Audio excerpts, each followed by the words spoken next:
What's going on, everybody? Welcome to another episode of Off the Couch Boxing. I'm your host, Reckless Rex Ruger. That's the Alexis Arguello puppet. And I'm your other host, Frank Benji's, back with another one. Yeah, going international right now. A little international flavor. Because we do that here, man. We do that. We take it all around the globe. And I like this guy, man, that we're about to have on here, man. There he is. Do we got you? Yes, sir. What's up, guys? How you doing?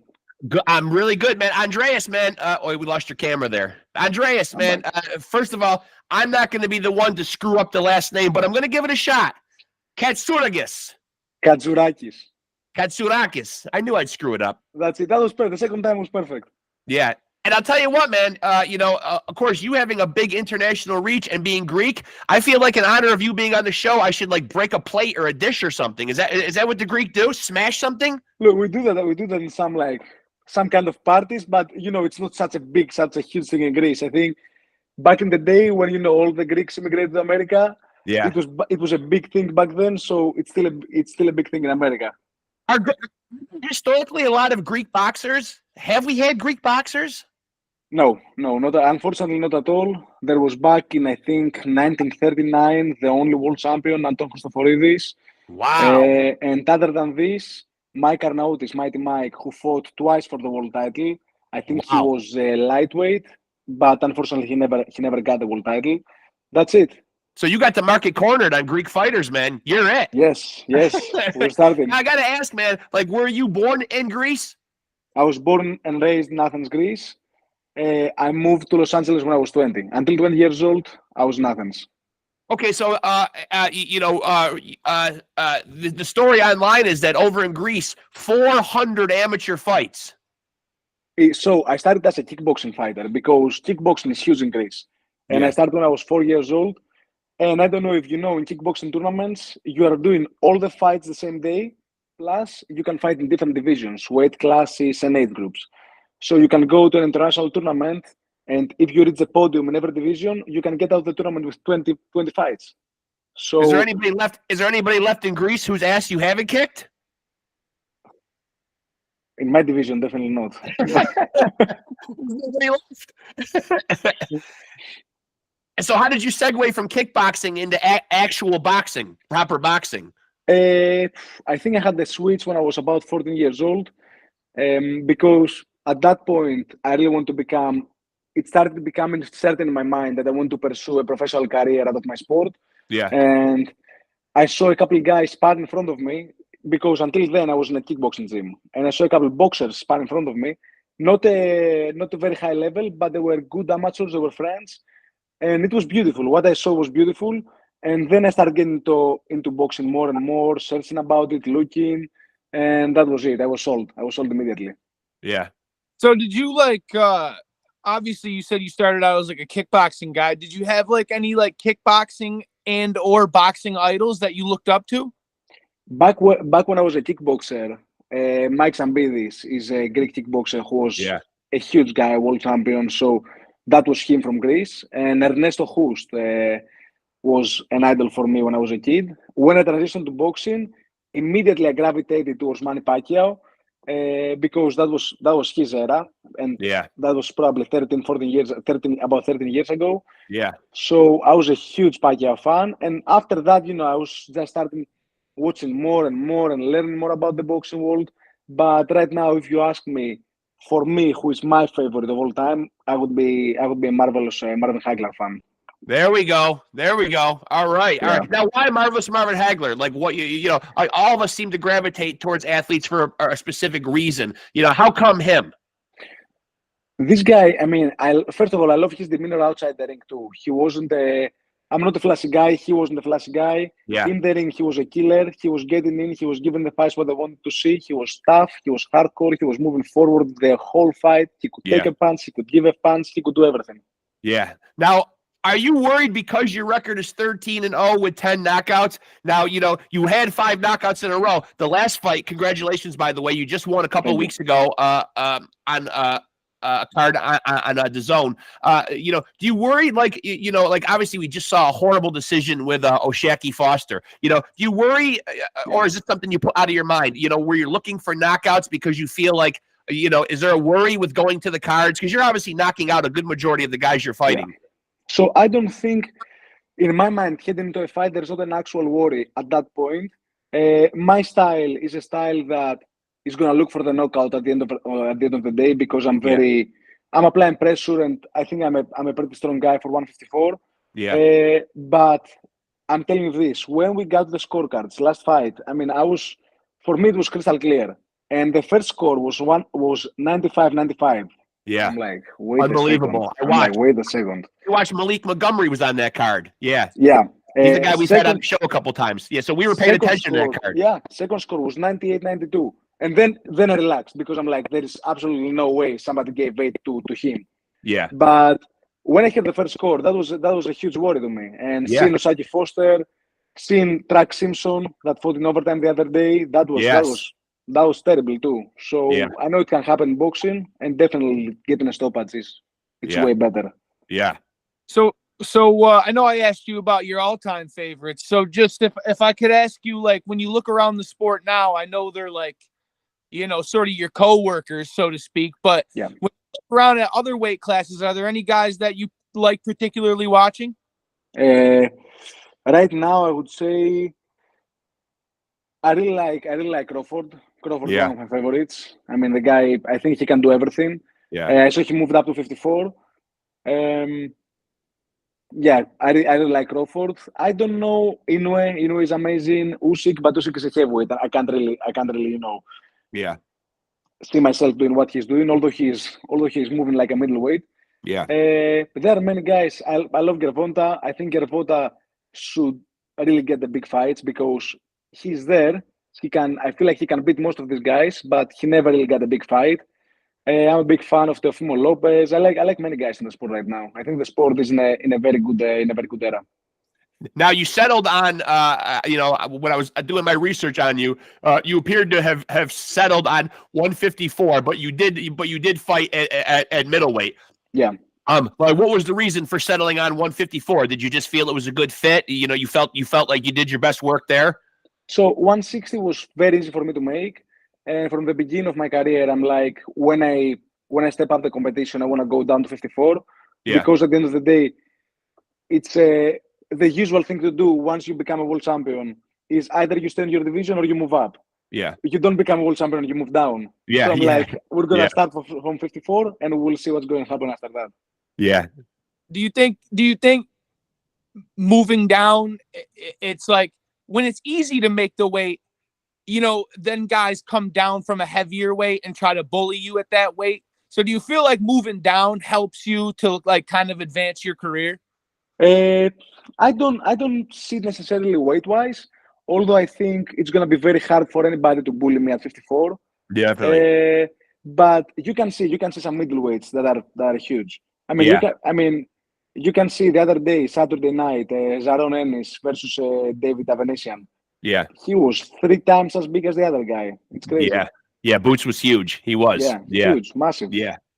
And it looks like from what I just saw online that Madrimov has really bulked up for Crawford too. They just showed some pictures of him, and he's really got himself hulked up.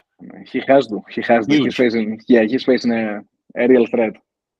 Now, what do you think the difference has been, since you've been working with Ronnie Shields, who's obviously one of the most renowned trainers in the game?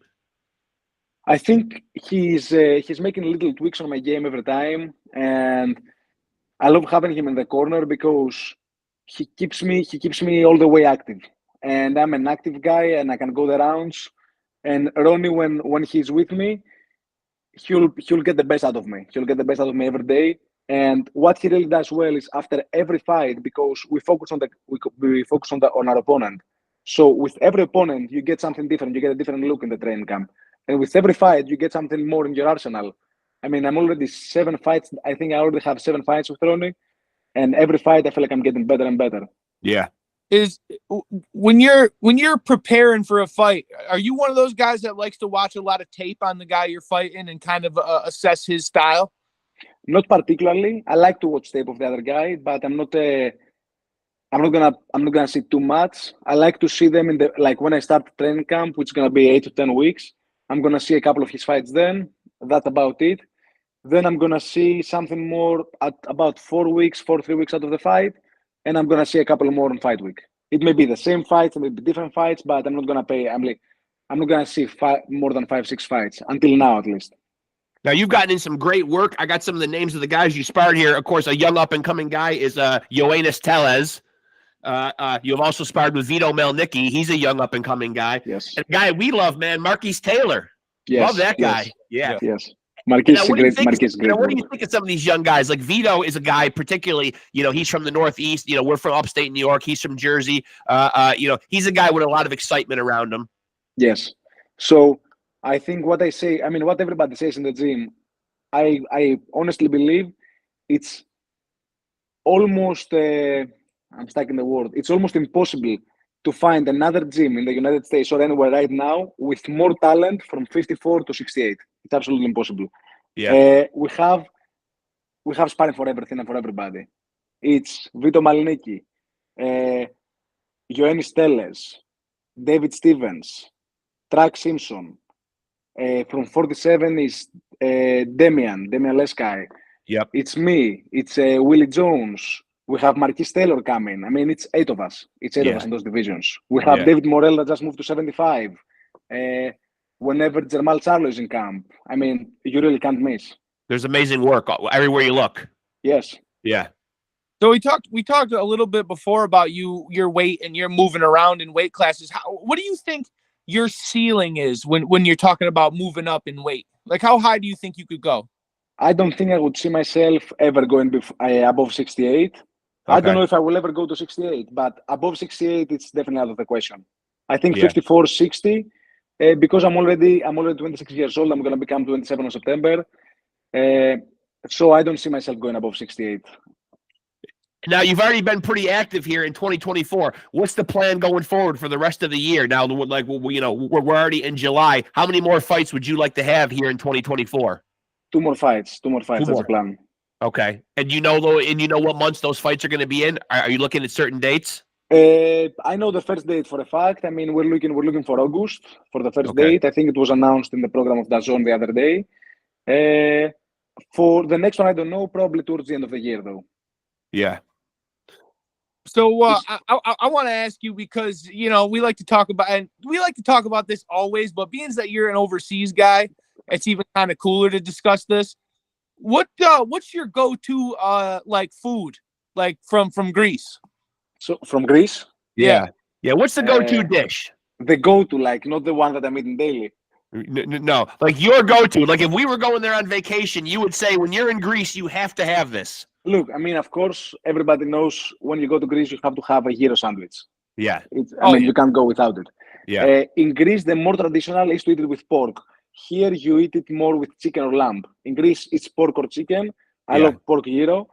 Other than that, pasticcio. Pasticcio is probably my favorite Greek dish. Pasticcio, I would describe it as the Greek lasagna with meat sauce on the top. Okay. I gotta say that it seems like that tzatziki sauce ends up on everything, and it's amazing. Tzatziki is like you're not gonna eat meat in Greece with tzatziki. Like, you're gonna have beef, you're gonna have pork, you're gonna have chicken. Tzatziki goes with everything. I'm hungry now. Yeah, I'm hungry. Thanks a lot, Andreas. Thanks a lot. And now, forgive me for not knowing this, but we're also big on the show on dissecting and learning about the origin of guys' nicknames. Now, I researched it, but what is your boxing nickname? I don't really have a boxing nickname. My last name is too long. It's Katzourakis. So Kadz is, I cut the first 4 letters. And it's Kadz. My manager, one day he made some clothes of me and he wrote The Pride of Greece.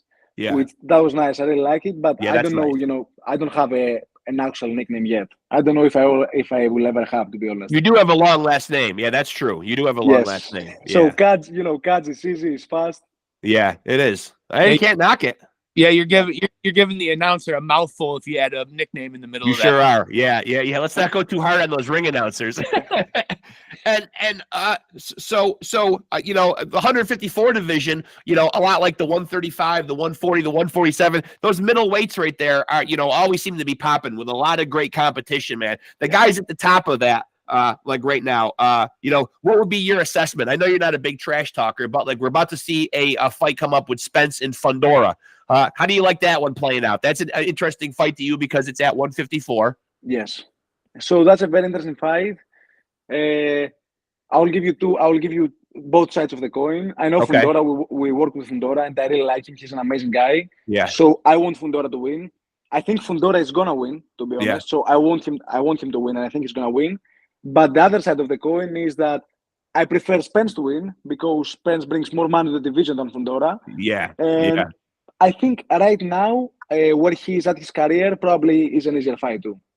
Yeah. Yeah. Yeah, Fundora That's what I think. is a really amazing guy too. We met him. We had a chance to meet him at Hall. Yeah, we just met him at Boxing Hall of Fame weekend. Yes, And Fundora is an amazing guy. And me and my son are both 6'4", and he towered over us. Yes. Yeah, tall guy So with a lot of reach. That's going to be a problem for Spence. The first time we sparred, it was in Big Bear. He got in the building, and I'm like, okay, it's not terrible. I knew he was tall. It's not terrible. He comes next to me to say hi. Yeah. God damn. How do I chop this guy down? Now, another guy that he just lifted that belt off of, what are your feelings on Tim Tszyu? Tim Tszyu is, I really like Tim Tszyu. Tim Tszyu is a strong guy that he's going to come forward, he's tough, he's going to give exciting fights. I really like his character too because I haven't met him, but after the fight with Fundora, the way he took the loss, it was great, even though I think he could have stopped the fight in the ring and go to the scorecards early on with that crazy cut. He didn't do it. He fought it out like a warrior, and hats off to Tszyu. Yeah. I think it would be a mistake to fight Virgil Ortiz like he was supposed to so early because of that cut and after a war like that. So I'm happy for him to take some more time, and I think he's going to be back. Yeah, that was one of the craziest cuts. That was nasty. Awful. That was nasty. Awful. And I'm kind of glad you dropped Virgil Ortiz's name. I'd like to get your assessment on him. He seems like a guy who's also making a big name for himself at 154. Yes. So I think the fight with Serhiy Bohachuk, August 10th, it's gonna be a contender for fight of the year. I mean, it's got to be. Yeah. I think it's gonna be an action-packed fight. I think I got Virgil probably edging out on this fight because of his technique. I think Serhiy is more straightforward and he's getting punched a lot. Yeah. We'll see. It's gonna be an exciting fight. Yeah. So, as you look forward, in your career, how soon do you feel like you're gonna be stepping in there for a world title chance? 25. 2025 is it? Yeah, 2025. Yeah. I think by summer of 2025, we're gonna be there. Yeah. And is the key getting, because we've debated this a lot on the show before, like, how you crack into the rating system, because it seems like it's all over the place. Like, you'll see guys that are undefeated, not in the ratings. Then you'll see guys that can be like, 16-2 or 17-3, end up being ranked. Yeah. Confusing. It is confusing. I don't really know how the ranking system works.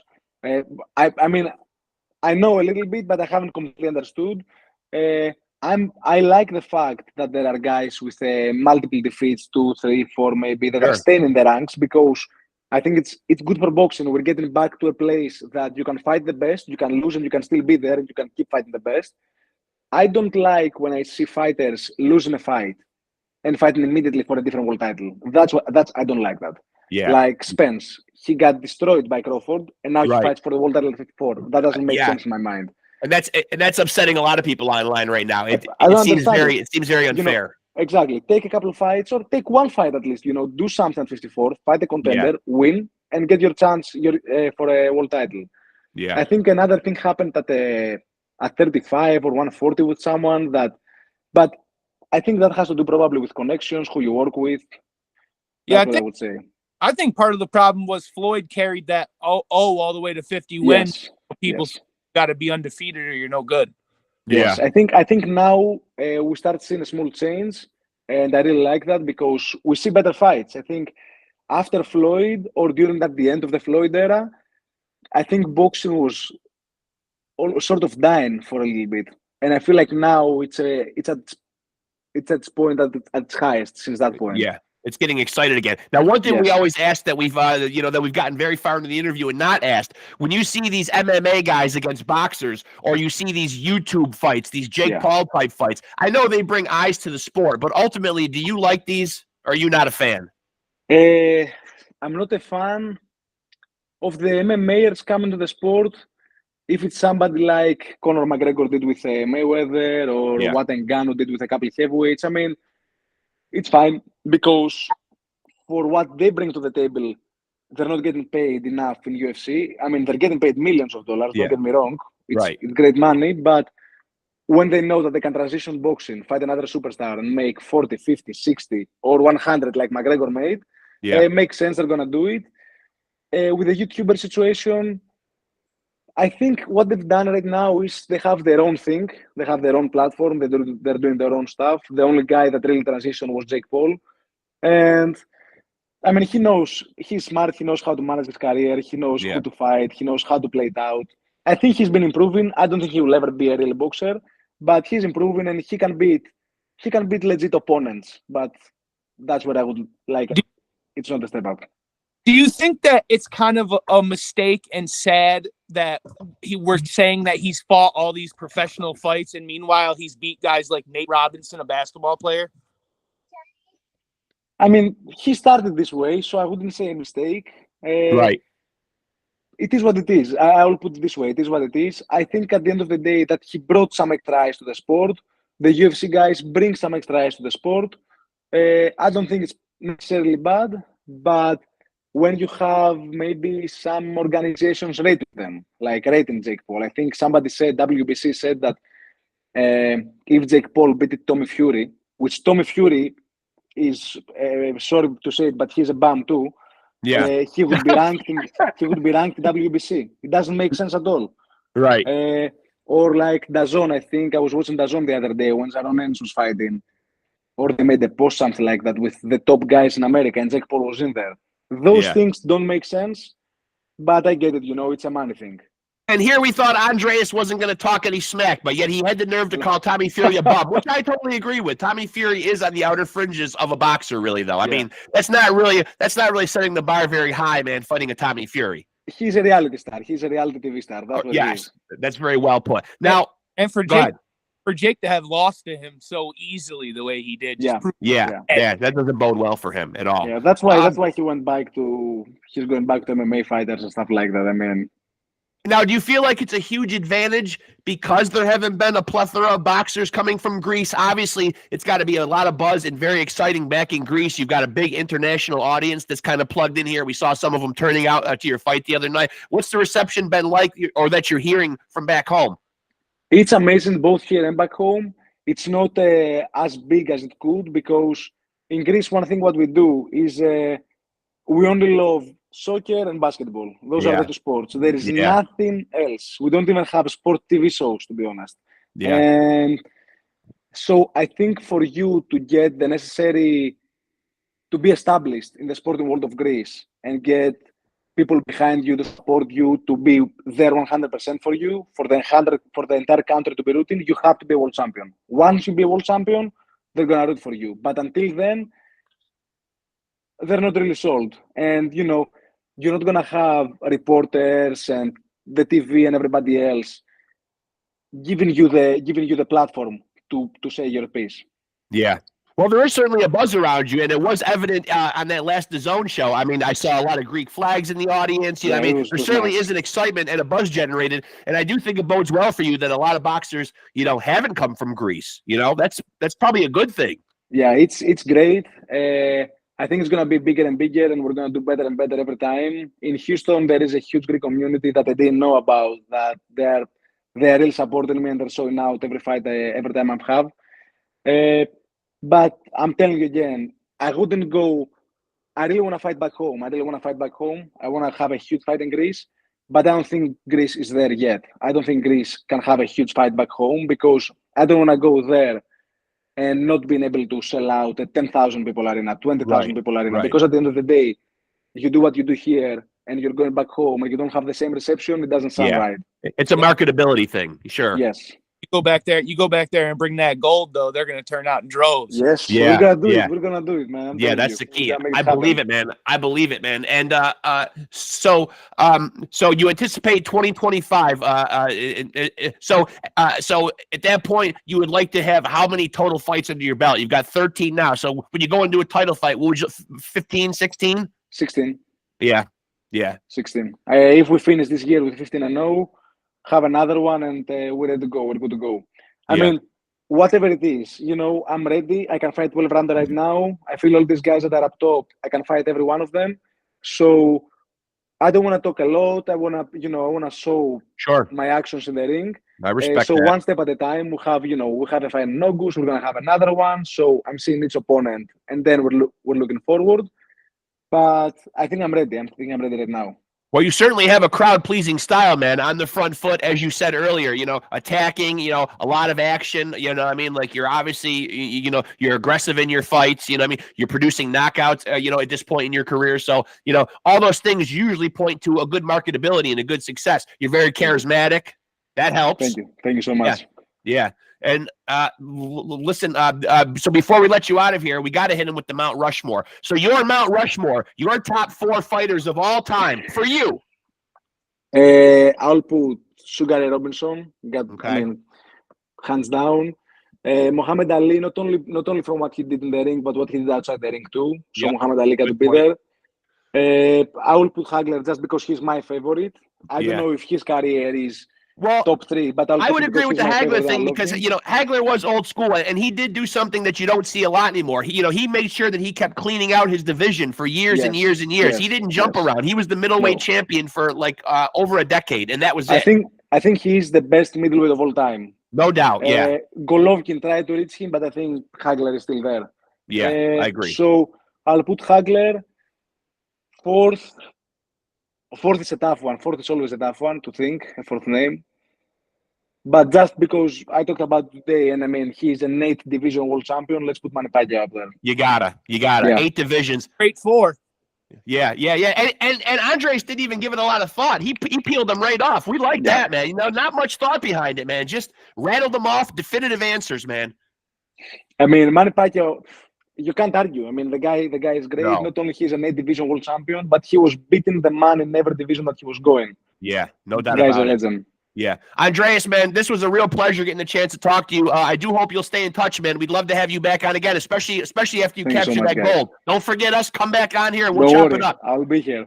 Yeah, we appreciate you doing this, Andreas. Thank you, man. All the best going forward, man. Stay in touch. Thank you for having me. Yeah, our pleasure. Appreciate you, man. Thank you. Good one, man. Thank you, guys. Yep. Yeah, that guy's going places right there, man. I'm telling you, man. He's got the market cornered, man. No other Greek fighters, man, of really any noteworthy. You know what I mean? Like, that's rare. I mean, as he said, he comes from a country where it's just soccer and what the hell else did he say? Well, basketball. Yeah, that's true. In the Olympics, they do always have a pretty good basketball team. That's true. Yeah. Yep. And he didn't want any plates broken or dishes broken or, any hoopla at all, man. We didn't have to get crazy on this episode. And a wonderful guy, man. Yeah. Oh, yeah. He's going places, man. 13-0, 10 knockouts. He just won on that Malik Montgomery card on the zone by decision. Before that, it was 5 knockouts in a row, man. He's going places in that 154-pound division. As I said, a pleasing style on the front foot. I encourage people to go out and check out his highlights, get tapped in, man. He's got a lot of reach back home, man. I think the Greek fans are going to start to grind, and especially because as I said, they've never really had a boxer to get excited about and throw their support behind. So this guy's going to be special, man, and he's knocking people out. That's always a good thing too, man. He's on the front foot. He's like a Greek Arturo Gatti, but not maybe getting hit as much. So that's a good thing. He's exciting. I mean, back in the day, like Greek and Roman and stuff, they did a lot of fighting. You know what I mean? Sure. Yeah, you might say they're inventors of. I didn't want to botch the last name. I hear almost everybody that comes on an interview with him say Andreas and then pronounce the last name for me. Katzourakis. Yeah. I don't know if that's the same one I said at the beginning of the show when he schooled me on it, but I hope I didn't botch it. My apologies, man. I don't want to meet you in the middle of the ring over it or anything like that. Please spare me. I take it all back if I said it wrong. I thought it was Katzourakis, and I was pretty proud of myself. I was ready to have him point at me and say, hey, you nailed it. And I had just listened to other interviews with him, too, man, trying to get a feel for how you say it. And I even heard him say it back to some of the interviews, and I still fucked it up. Katzourakis? Katzourakis? I think that's what he said. Katzourakis. And he's going with just the first 4 letters of the last name as a boxing nickname, Katz. Yep. I mean, why the hell not, man? I mean, one, it fits. It's well, you know what I mean? Yeah, never got a chance in asking him much about moussaka or souvlaki, although he did bring up the amazing gyro sandwich, which here in upstate New York, in our little area, we've got a spot. Shout out to the guy at the Grape Leaf. What else did you say? Pasticcios? Yeah, he said that was like the Greek lasagna. Yeah. We'll have to look that up, man, because I like all things Greek, man. Like they put that tzatziki sauce, man, and that stuff is like infused with crack, I think. I mean, that stuff is like that yogurt sauce, man. That belongs on literally everything. I might start using it over my pasta. He said they had a big Greek community in Houston, but yeah, Greek up here in New York. Yeah, he's over here now, man. So so he's converted, man. Obviously he realizes that, breaking your career here in the States, and I feel like, he, as I said, he's a can't miss. He's got that pleasing style. He's on the front foot a lot. I implore people to go check him out, man. Do your research, man. I mean, he's going to make some noise at the 154-pound division. Another guy that says he's headed for an exciting 2025, and I believe him, dude. He looks determined. He looks, he looks like, as he said, not a lot of guys at 154 are going to be pushing him around and bullying him and out-strengthening him. Right. I don't see it anyway, man. I mean, he's a bull in there. He's a bull in there for sure. With that being said, if you're not liked and subscribed and tapped in on this channel and haven't found us on Facebook yet, you're absolutely out of your mind. Yeah, because we take it international. Now, he might not be over in Greece, but we got people, we got fighters from Greece. We've been over to Ireland. We've been over to the UK. We've been everywhere, man. We got guys lined up that will soon be coming on from Australia, man. We're global with this thing. We're global. We go all around the world and find, and of course, as I always say, man, we love to have legends on, man, but we really pride ourselves on this being a platform that focuses a lot on guys on the come up, much like Andreas here, man. Fingers crossed, man. At the time of this recording, it's July 15th. Fingers crossed. We got another guy on the come up tomorrow night, man. Don't really want to spoil it. Huh? A hot prospect. A hot prospect. Yeah. I talked to his booking guy, aka publicist, manager, the guy that sorts out all this stuff for him. Sounds like we're good to go, man. You know what I mean? Like he's kind of like facilitating it, man, and kind of the liaison between this. Hoping it all goes down smooth tomorrow, man. It should. And I'm excited. I'm bubbling with excitement. I would love to say who it is. Well, fuck it. I mean, can we say who it is? No, we can't. We can't? No, because if it doesn't happen. I know. I'm sorry, fans. If you're tapped into this and want to know who we're going to have on July 16th, which at the time of this is July 15th, but you're probably getting this more like July 20th or July 21st, but still.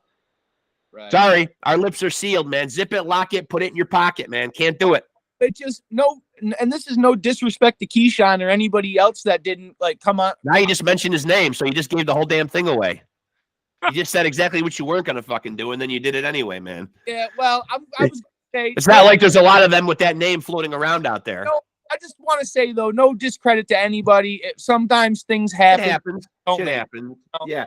As a matter of fact, shout out to Steve Claggett. He got up with me today, man. It turns out, man, like after he got back from the fight, man, for a couple of days, he had his notifications got turned off, which I knew he wouldn't. I knew he wouldn't just completely freaking stiff us, man, because we're, Steve the Dragon is a fan of the show. We certainly want to have him back on to celebrate his performance, whether or not he won or lost, man. He was right there, man, for 12 rounds with one of the pound-for-pound top guys right now, man.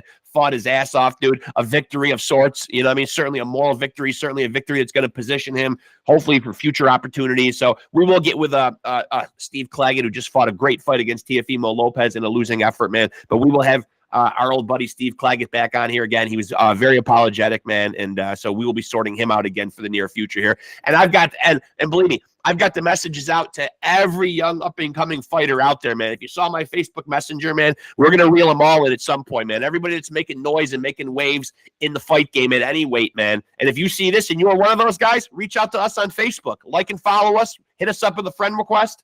And with that being said, shout out Gary Busey, because I can go 15 seconds with anything.